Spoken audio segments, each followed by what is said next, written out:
বিএনপির মহাসচিব মির্জা ফখরুল ইসলাম আলমগীর বলেছেন, বাংলাদেশে আবার সেই চক্রান্তের খেলা শুরু হয়েছে, যেটা অতীত হয়েছে বহুবার। বাংলাদেশ নিয়ে আবার দেশে বিদেশে ষড়যন্ত্র শুরু হয়েছে, যারই ফলে আমরা শহীদ প্রেসিডেন্ট জিয়াউর রহমানকে হারিয়েছি। দেশনেত্রী বেগম খালেদা জিয়াকে 6 বছর কারাগারে থাকতে হয়েছে, যার ফলে তারেক রহমানকে এখন পর্যন্ত বিদেশে থাকতে হচ্ছে। এই চক্রান্ত আবার শুরু হয়েছে। বুধবার সন্ধ্যায় রমনার ইঞ্জিনিয়ার্স ইনস্টিটিউশন মিলনায়তনে জাতীয়তাবাদী ছাত্রদলের 46তম প্রতিষ্ঠাবার্ষিকীর আলোচনা সভায় মির্জা ফখরুল ইসলাম আলমগীর এই মন্তব্য করে এ কথাগুলো বলেন। বিএনপির মহাসচিব বলেন, আমরা খুব পরিষ্কার ভাষায় বলতে চাই, বাংলাদেশের মানুষ কোনো দিনই তাদের চক্রান্ত সফল হতে দেবে না।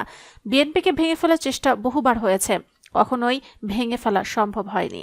বিগত তথাকথিত নির্বাচনের সময় চেষ্টা হয়েছে, একটা ছাড়া দুইটা লোককে তারা সরিয়ে নিতে পারেনি। কারণ বিএনপি যে রাজনীতি, তা এই দেশের মানুষের রাজনীতি। সে রাজনীতি কি? দেশের স্বাধীনতা, সার্বভৌমত্ব এবং গণতন্ত্র। এই তিনটি জিনিসের উপর বিএনপির রাজনীতির মূল ভিত্তি।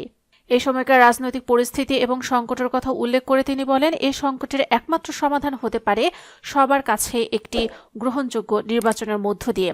এটা ইতিহাসে প্রমাণিত, আমরা সে কথাই বারবার বলে আসছি।